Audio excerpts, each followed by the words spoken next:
Hey H&K fans, James here with another H&K video for you. I know it's been a while since I've done a thorough review, and I apologize about that. I've been busy with other things, but I'm always one to take advantage of the opportunities that present themselves, and this weekend is one of those times.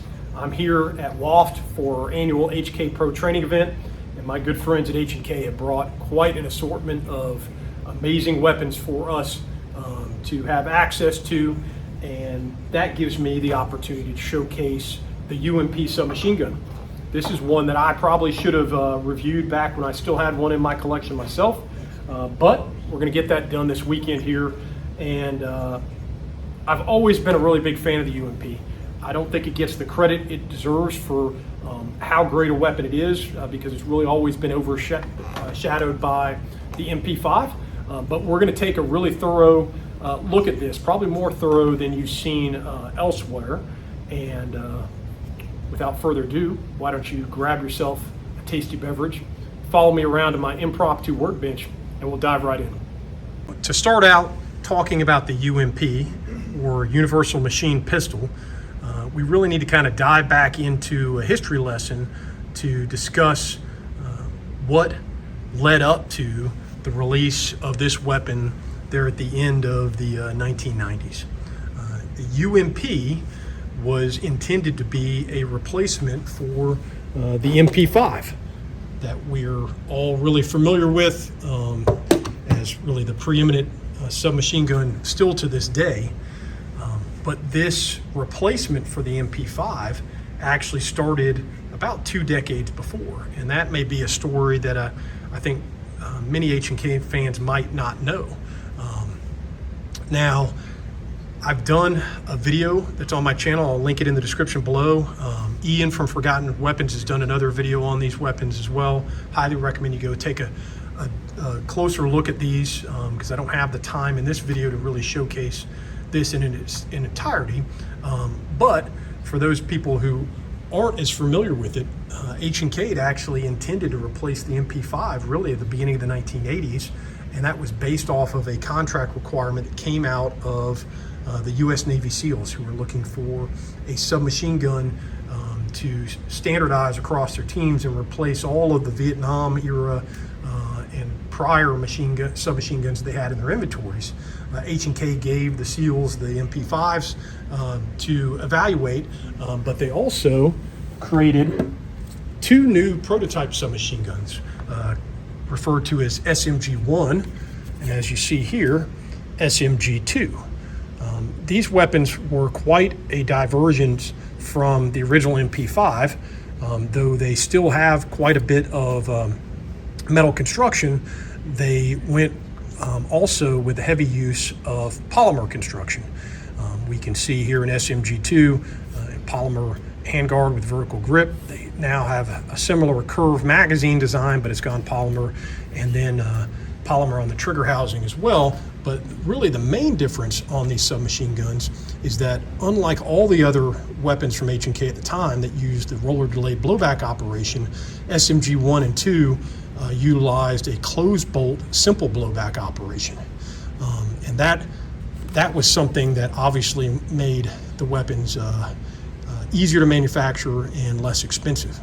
Now, the story behind SMG-1 and 2 was that, as incredible as they were, and they were some really impressive guns, in the end the SEALs said, hey, we just really like these MP5s. Could you make a few changes to them, and we'll just take those? And that's what became the MP5 Navy in the mid-1980s, and has carried on since. And so this replacement submachine gun for the MP5 really just got shelved. And there were at least 2 other prototype examples that followed after SMG-1 and 2 and led up to what would become UMP that we're aware of. I'm really excited about a upcoming trip to H&K Germany, where I hope to uncover more information about those and share that with you, and maybe even find out about some other prototypes that we just aren't aware of. But the main focus of replacing the MP5 really just kind of got put on hold as H&K as a company was selling more MP5s than they knew what to do with at the time, and was focused in other directions. Well, now we step into the early 1990s, and we have a couple of transformational things that happened related to H&K as a company and their submachine gun development. The first thing was the fall of the Soviet Union and the realignment of Germany as a country, and some refocusing within European countries and NATO and all those kind of things. That was a very difficult time for H&K. Financially, they had to restructure themselves. They had to change the way that they were developing weapons in order to create a new line of firearms that were still incredibly well designed and reliable, but were easier to produce and required less skilled labor. And that resulted in a conscious decision to turn from the rolled and stamped steel constructed roller delayed guns that they had been known for, and turn to revolutionary space age polymer construction. We saw this first with the USP series of pistols, and then that was followed on with the G36 rifles, and then with the UMP and the MP7 series. At about the same time, in the early 1990s, we also saw the rise of some different cartridges that really caught on with law enforcement, especially here in the U.S.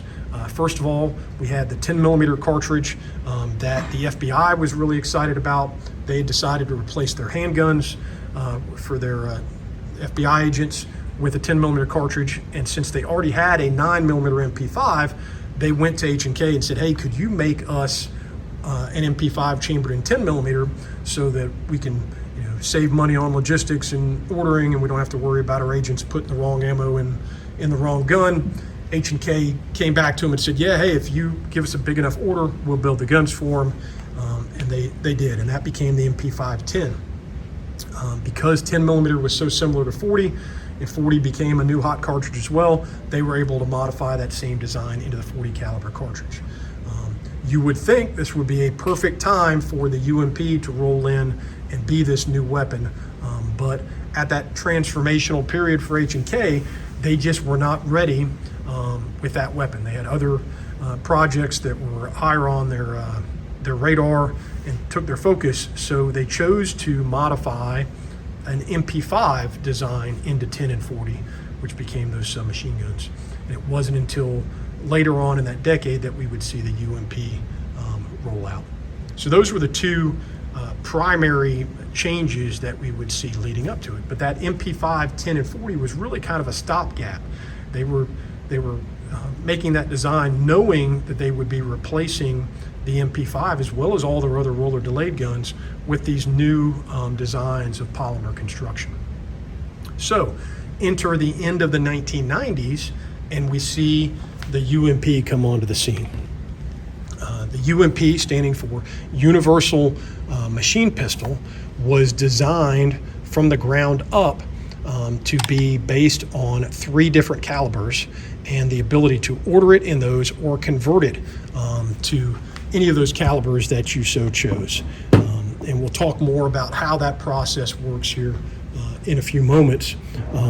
But by basing a production design around 3 different calibers and such ease of conversion, obviously meant they saved money on design, they saved money on production, and you could obviously train people to work any of these different weapons, any of these different calibers really, really easily.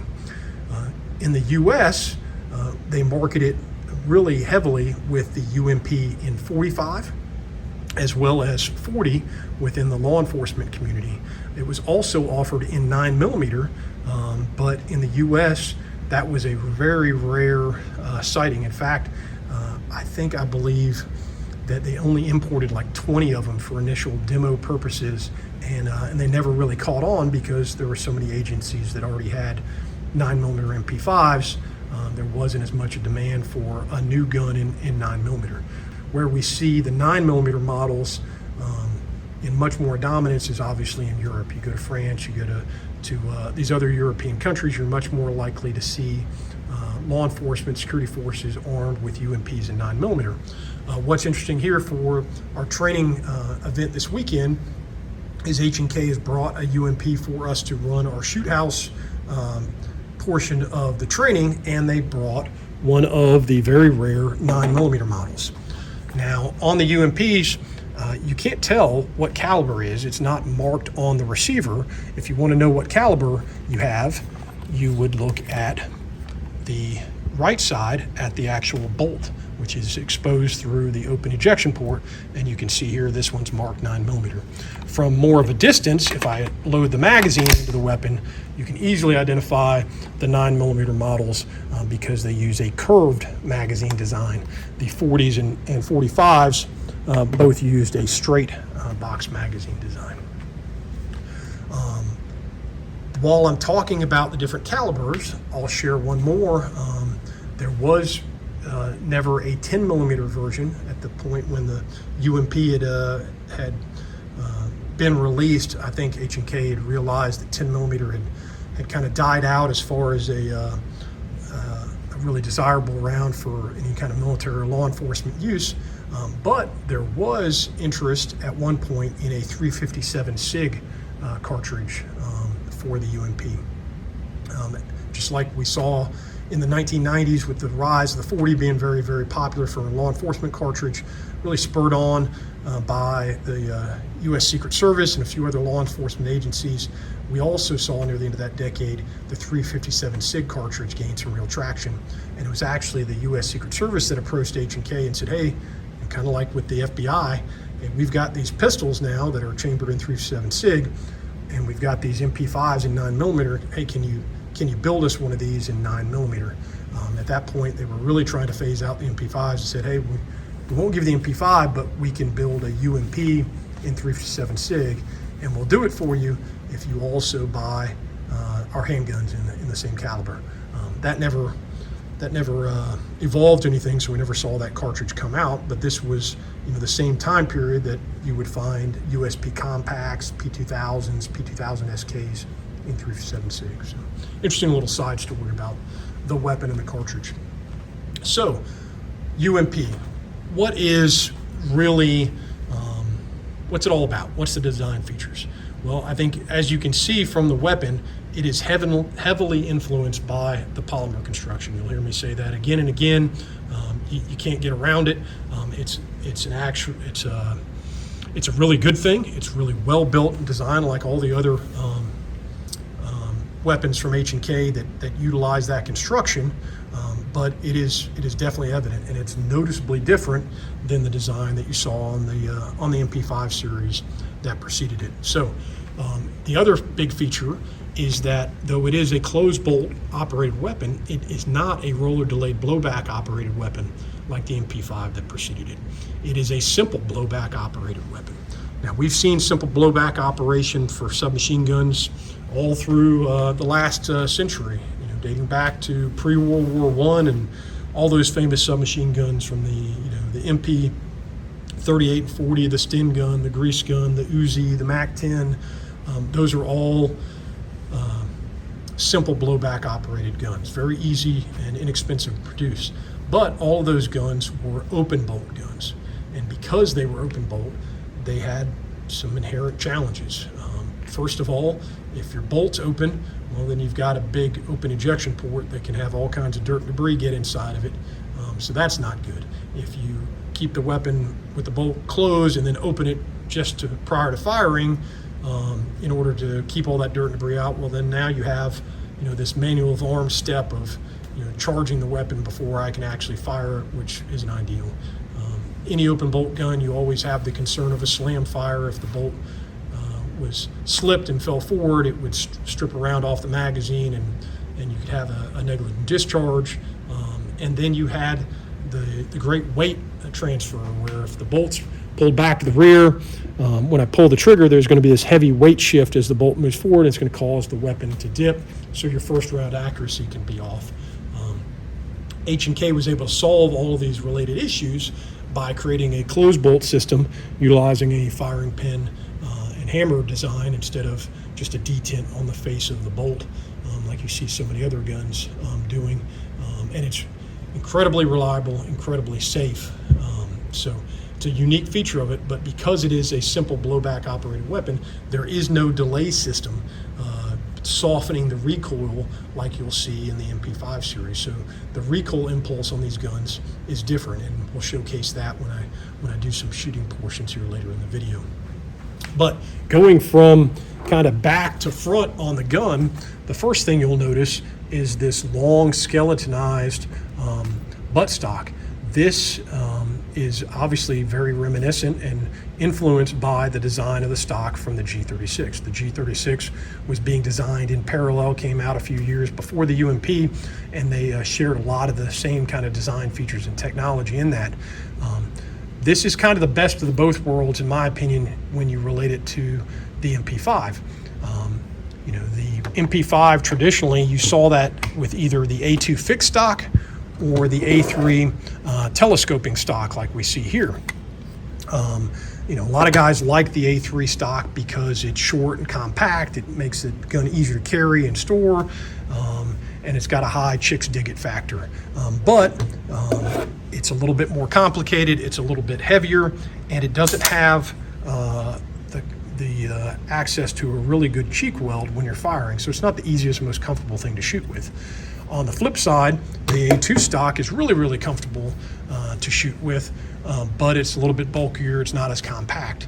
When they went to the UMP design, by having this design, it's got a little rubber thing here, you get the ability to have a really comfortable cheek weld on it, and because it now is side folding, you get the compactness that you're looking at, that you're wanting as well.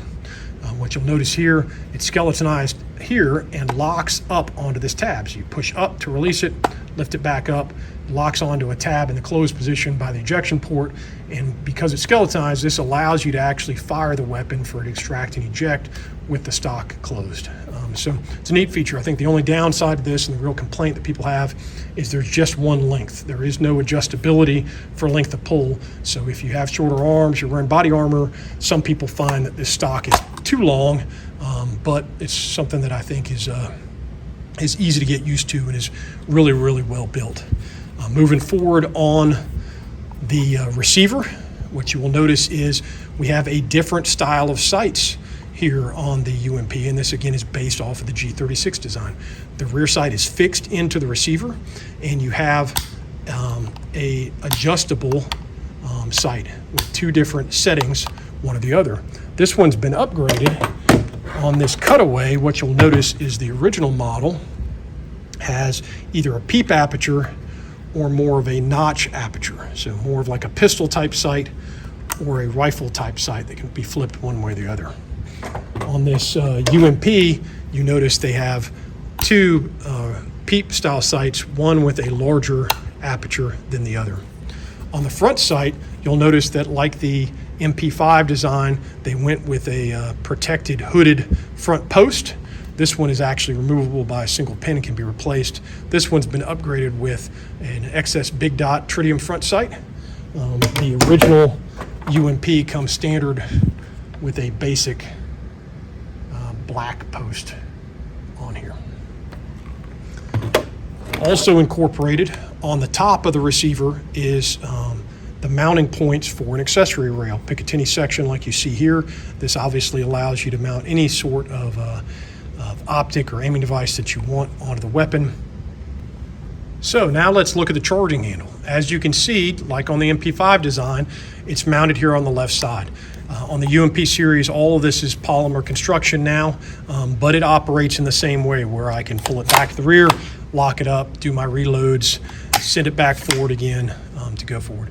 But what the UMP also incorporates is a bolt hole device on the left-hand side. And what this allows you to do now is unload an empty magazine, reload the new magazine, and just push to release the bolt. Now, if you wanted to, you could run the weapon completely with the charging handle to do all your reloads, or if you want to be faster and efficient, you can use the bolt holding device. You still have to cock the weapon back to actually load it the first time to get the first round in the chamber, but after that, every time you run out of ammo, you can utilize the bolt holding device. So, with that, let's look at the trigger group. As you can see, mounted here below the actual receiver, it looks somewhat like the design of the MP5 that preceded it. You've got the pictogram markings, and you've got a large magazine well here. What I'll showcase for you here on my cutaway example is that when it's removed from the weapon, you'll notice that the magazine well is actually part of the trigger group. Unlike on the earlier roller delayed guns, the magazine well is part of the receiver. On the UMP design, they incorporate it in here, and you can see here is your bolt hold'em device. And if you look on the inside, it pivots against this tab here in the center.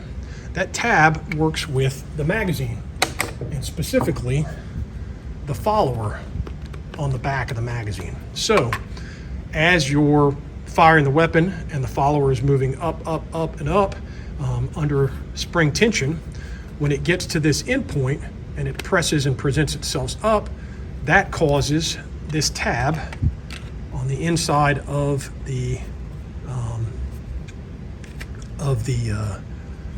bolt release, bolt catch, to push up. When it pushes up, it interfaces with the bolt, preventing the bolt from moving forward again and locking it back to the rear. Then I would remove the magazine, insert a new magazine, and then press down on the bolt release to release it, the bolt to go forward again. So that's a unique feature that the UMP design has that at least the 9mm variants of the MP5 don't have. The other unique feature I think about this is the, again, extensive use of polymer. Not only is the housing made of polymer, but almost all of the components inside the trigger group are polymer. This bolt catch, bolt release is metal. Obviously the axle pins that come across here are metal, but even the hammer is polymer with a metal insert right there in the center. So really extensive use. And as a reference, this is the G36 trigger group, and if we look at the two of them together, you will notice that, I don't have a spare parts chart here in front of me, but I would suspect that a large majority of these components are the exact same parts between the 5.56 G36 trigger group here on my left and a UMP trigger group. The other interesting thing for the UMP design, especially when we talk about different calibers, is that when you convert from one caliber to the next, there is no modification or change needed to the trigger group. When you have one of the roller delayed guns, like an MP5 or a G3, the trigger pack inside is very similar, and it allows you to maneuver this from one weapon to the next. That's why a registered trigger pack or a transferable sear is so collectible within the H&K collector market, because I can have that one item as the machine gun, and I can transfer it from one weapon to the next, making multiple machine guns. But when I move those things around, I have to make a change to the ejector lever. I have to change out the hammer spring. With the UMP design, this functions on all three calibers with no modification. So pretty unique in itself.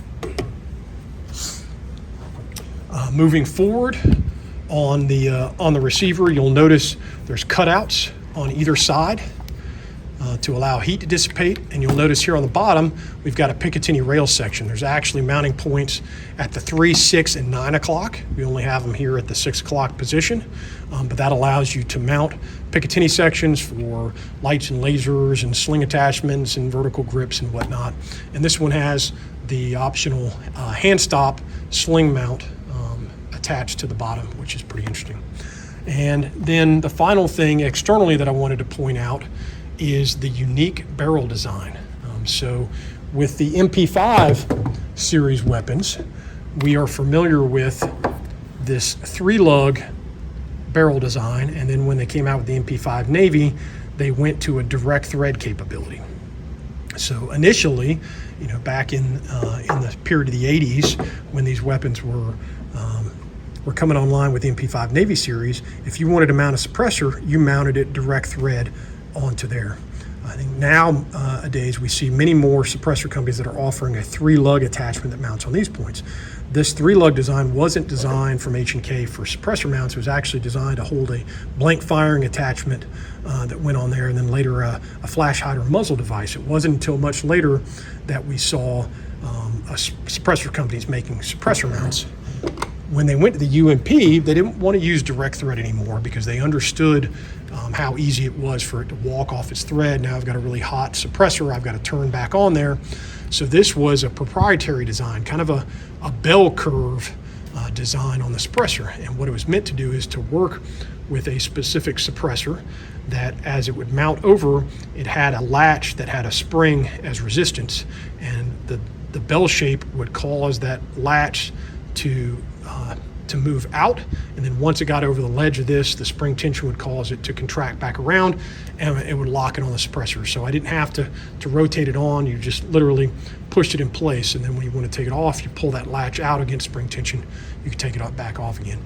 I'm not aware of any other weapons that have carried over this design, and H&K has moved away from it since, but kind of like the USP accessory rail, its initial proprietary design was pretty revolutionary for the time. And I know that B&T and I think AAC here in the U.S.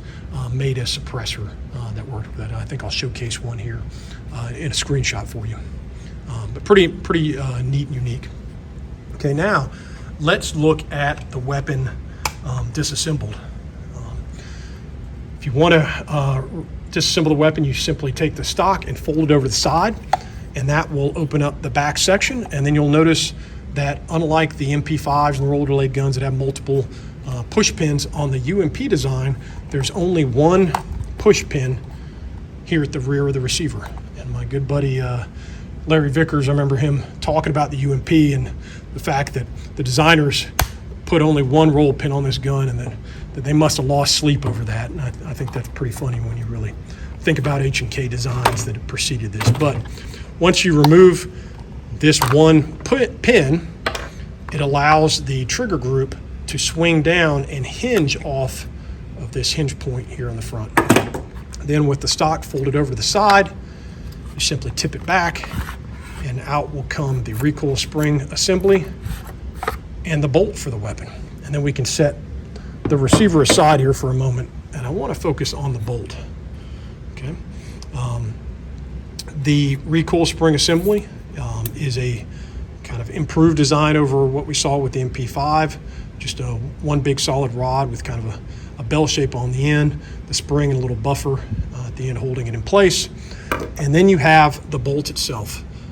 And the bolt, you hold this in your hand, there's some heft to it. Because it is a simple blowback operated weapon, the timing of the weapon, how fast the rate of fire, is the result of the weight, the bolt mass, and the recoil spring that it operates under.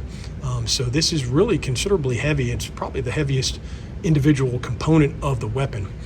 The 9mm and 40s are about the same weight as a complete gun, but the 45, the bolt is a little bit bigger. It's got a little bit more mass. It's about a ½ pound heavier on it. But it's one solid piece instead of multiple different components like we saw with the bolt group for the roller delayed guns. What you'll notice here at the rear, you see this kind of welded section here. If you hold this up to your ear and you shake it, I don't know if you'll hear that in the camera. No, it's not the ocean you'll hear. There's actual tungsten granules that have been inserted into this cavity, and then they welded in closed. And what that does is prevent out of battery fire. So when the weapon goes into battery to fire, as this bolt's moving forward, it wants to bounce back. It impacts and bounces back, just like if I hit a hammer on the table, it's not just going to stop.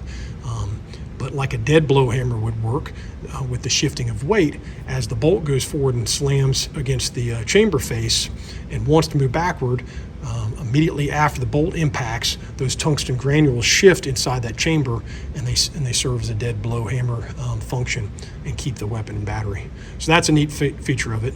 This scalloped out section here on the right side is designed to be a forward assist. So if your weapon didn't go fully in battery, you don't push on a lever like you would on some other weapon. You're just meant to put your finger in this little scallop section and push it forward. I've never had the weapon filthy enough to need that feature, but it's an interesting one to say the least. Okay, now let's look at the face of the bolt. And what I want to point out here is this arm of the extractor that will capture the rim of the casing, hold it in place, and then during the 8-step cycle of operation after firing will allow it to pull that round off the breech face and then with the ejector throw it out the ejection port.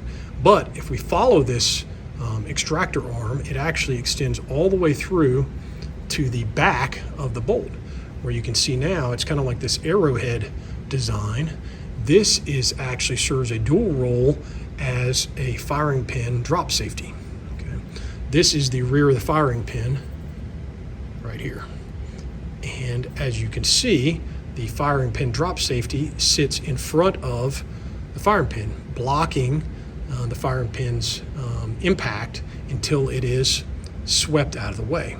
So what this requires is for you to pull the trigger to release the hammer, and then the hammer sweeps it out of the way before it can hit the firing pin. So that's one of your safety features.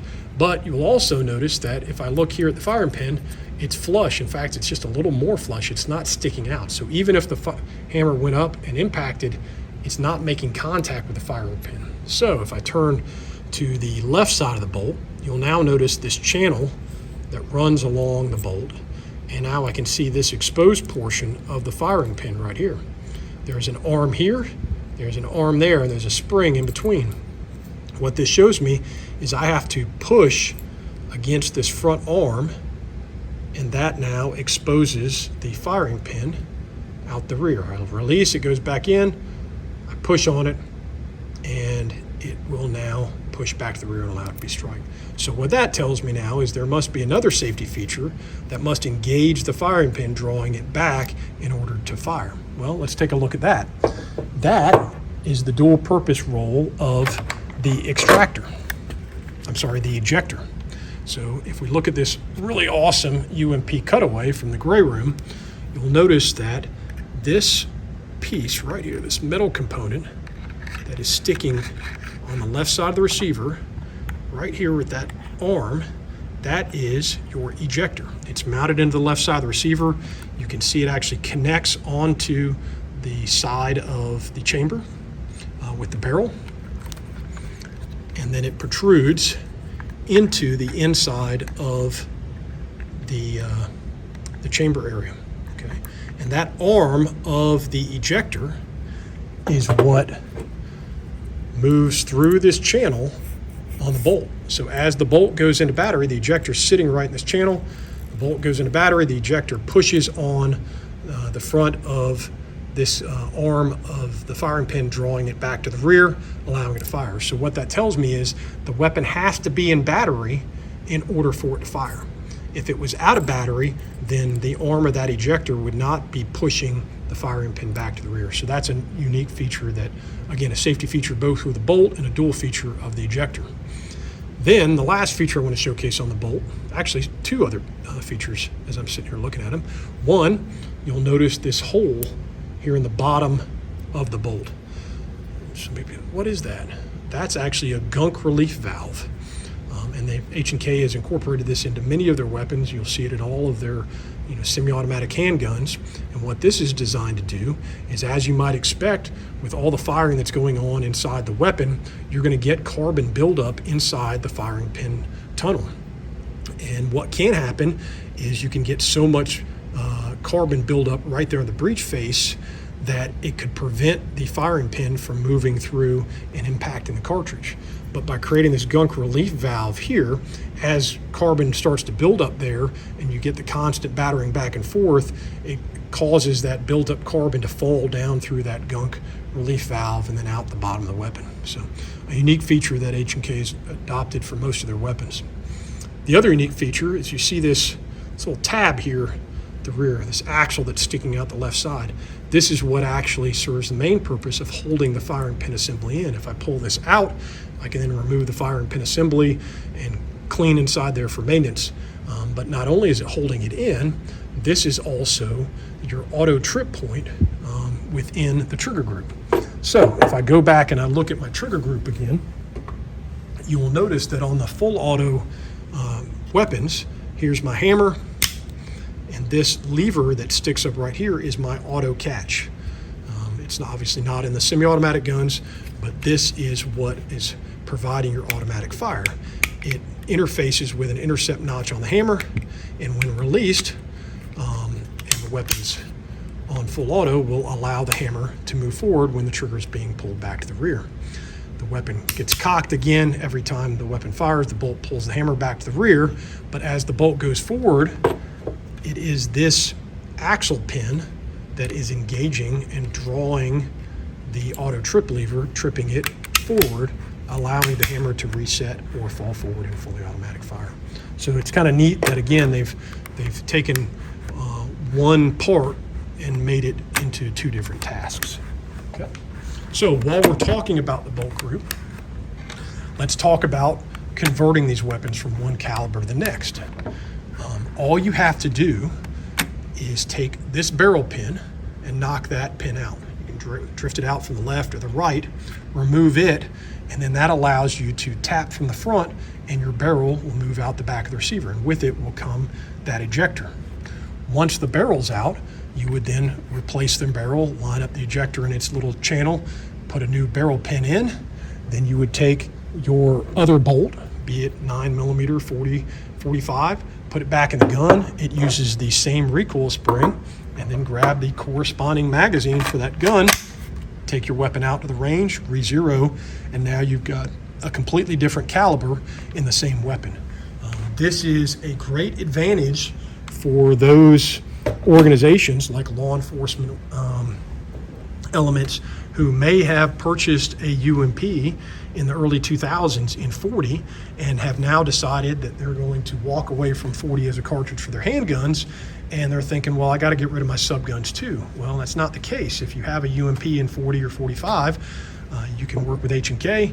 You order your 9mm bolt, your 9mm magazines, your 9mm barrels. You can change those guns over, so you're saving money on the purchase of a complete new weapon. You're saving money on all the other spare parts and training for that armor, and you're saving money on all the operator training for your weapon system. So it's a really unique feature for those guns as well.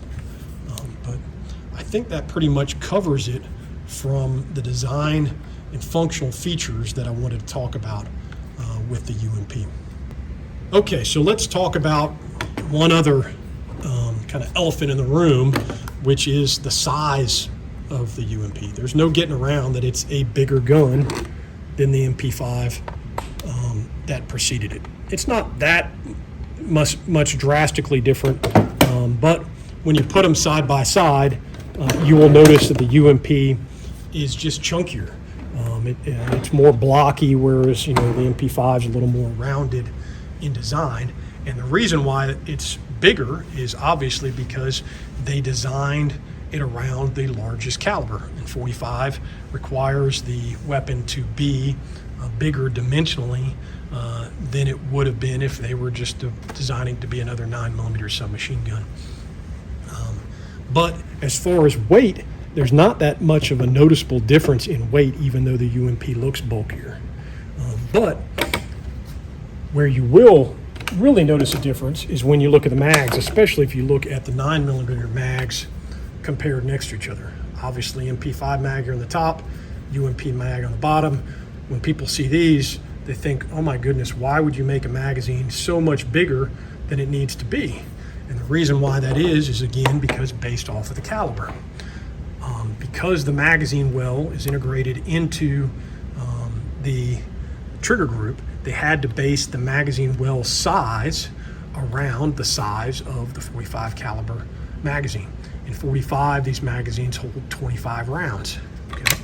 Well, I can get 30 rounds into an MP5 magazine, and I can get 30 rounds into a UMP magazine, but because it has to dimensionally fit inside the magazine well, that's why you have such a larger size for the 9mm, is because it had to fit in those.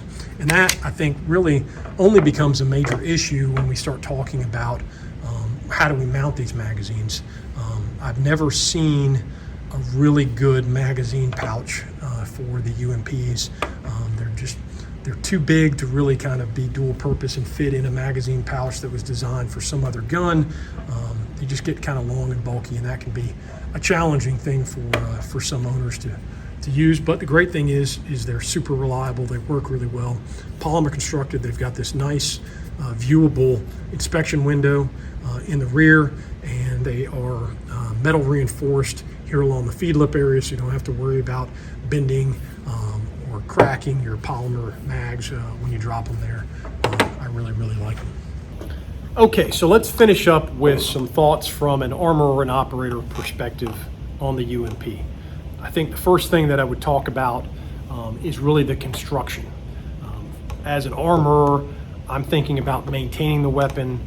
What are those things I need to do to make sure that it's in its tip-top shape, and the extensive use of polymer and really the loose or tolerances within all of these components here. I mean, you can look inside this trigger group.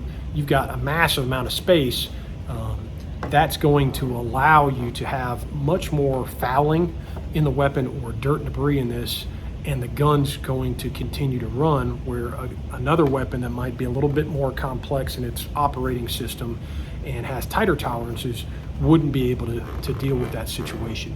So that's important, not just in the environment where you're operating in, but also understanding the operator themselves. You might not be surprised to find out that I'm very OCD with my H&K firearms, but I know a lot of people who aren't. And if you were issuing a weapon to a law enforcement officer and who doesn't have that kind of regimen, and they throw their UMP in the back of their cruiser, it comes out, they go to the range, they shoot it, it goes back into the trunk of the cruiser, it goes out for a call out, it goes back in the cruiser. How many months is it going to be before they're finally going to take the gun apart and clean it? Another weapon may not really be able to handle that kind of abuse. The UMP can. The other things I think about, kind of from my background as a combatant diver and the missions that we would do operating within the salt water of the ocean, coming out into sandy environments, having to almost immediately break your weapon down and clean it in order to make sure that it was going to be reliable for the rest of that mission set. A UMP like this, again, because of the construction and looser tolerances, not as big a factor, or maybe some of the environments where you're going to be operating and you don't have the opportunity to clean a weapon. That's where something like this, I think, would shine over an MP5.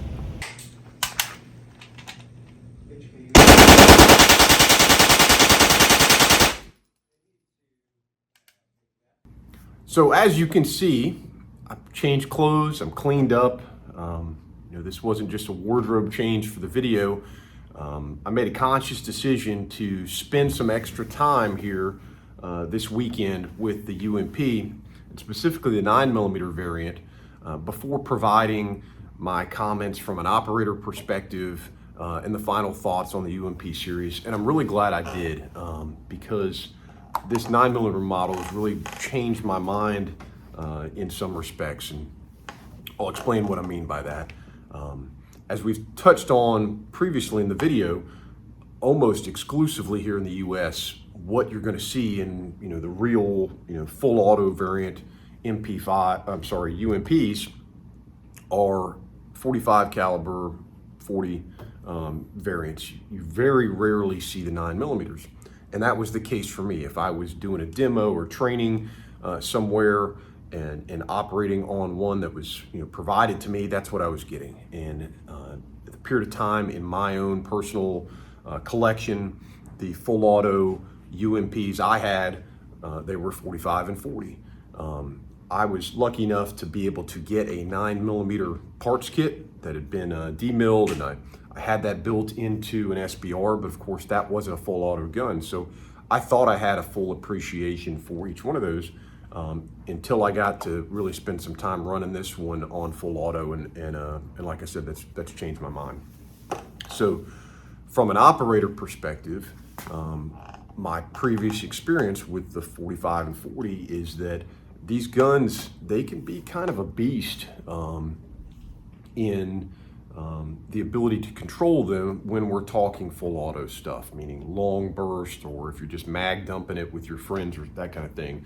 Because it is simple blowback operated, the recoil impulse in those guns, it's pretty significant, and it's a relatively lightweight gun as well. I mean, it's all polymer construction with the metal inserts in key places, but the bolt itself is the heaviest part. And you know, on the 45, it's about a ½ pound heavier, and it's a powerful cartridge, especially if you're using the you know, full pressure 45 like you should be. So as good as I want to be when I'm shooting those, you know, doing a demo, I've got to be much more dialed in my stance than I do with a 9mm MP5 that I'm much more familiar with.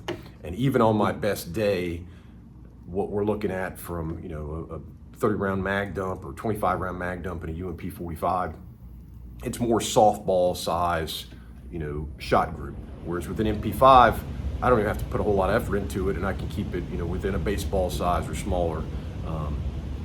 So I always knew that I could do the work, but I couldn't be as accurate as I wanted to be with an MP5, and I knew that I would have to be, you know, really on my game to do that.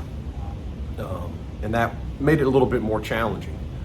But with the 9mm model that we've got to shoot this weekend, I found that that's not the case. It's actually really, really pleasant. It's definitely a different recoil impulse from the MP5 with the simple blowback, but it's a nice steady impulse. It just kind of rocks back and forth in you. It's a slower rate of fire than the MP5s, which makes it really a lot easier to control. And I found it's very predictable running, you know, in between bursts, in between multiple targets. I found it was really easy to, you know, dial in and get 3 or 5 rounds controlled from one place to the next. So I'm actually pleasantly surprised with the 9mm models. And if I had to choose one to run, this would definitely be the one over the 40 or 45.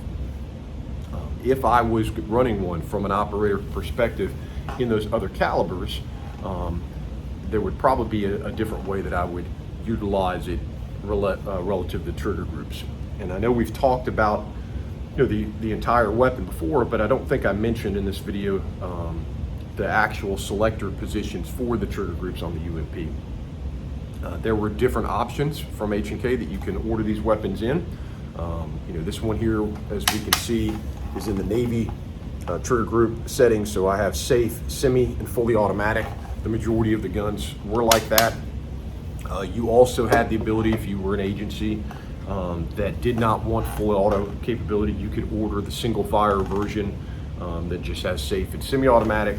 And like the MP5 series before it, they offered a burst trigger group setting. So you could have safe, semi, burst, and fully automatic like this one here, or you could have safe, semi, and burst without fully automatic. The difference on these versus the MP5 models that preceded it is in the MP5s you could opt for either 2-round or 3-round burst. So you'll notice here on this one, the UMP was only offered in a two-round burst functionality for a burst option. And that is my recommendation when using the 40 and 45 models. I think that's kind of the sweet spot for running those guns. The recoil impulse on those, in my opinion, is just a little bit more difficult to control in fully automatic. And the 2-round burst gives you the ability to, you know, get yourself a double tap onto the target before you're really disturbed off your sights, and then you can transition to the next. So if I was running one of those guns, that's the way I would tell you to have it set up, and that's the way I've seen, you know, operators, especially when we've done training with SWAT units that had these, that they found the weapons seem to work most effective for them as well. Also, when you've only got 25 rounds in the mag in a UMP 45, it allows you to, you know, get a little bit more longevity out of each magazine as you go. So, operator perspective, definitely my comments there. I think closing comments to kind of wrap it up for the video. I'm actually a really big fan of the UMP. I think it doesn't get the respect it deserves, you know, across kind of the community. And that's not anything negative to say about the weapon itself, because I think it's a really well-built, reliable weapon. If you were, especially when you think about it being a closed bolt simple blowback submachine gun. I don't think there's any simple blowback submachine gun out there on the market that tops what the UMP has on offer. But what it's really saying is how good the MP5 is, and still is. And that's really, I think, the real biggest challenge for H&K as a company with this is there's really nothing wrong with the UMP. It's just that, you know, the MP5 is just so damn good. And really, they're a victim of their own sales success. The MP5 was so dominant for them, you know, coming up through the 80s and 90s. They had sold so many of them that it's a real tall task to then go back to the same agencies and departments and say, hey, you know, you want to buy this new submachine gun we've got? And they're looking and saying, well, we've still got these MP5s and they're still running great. There's nothing wrong with them. You know, we're not going to get in this. So unless you wanted to change calibers to 40 or 45, you can see that. That's why there just weren't so many 9mm models. But it still runs strong in Europe. There's lots of use there. And I think now here in the US, the availability to purchase a UMP in the recent catalog, they've actually gotten rid of the 40 and 45. So if you want the UMP, it's only available in 9mm.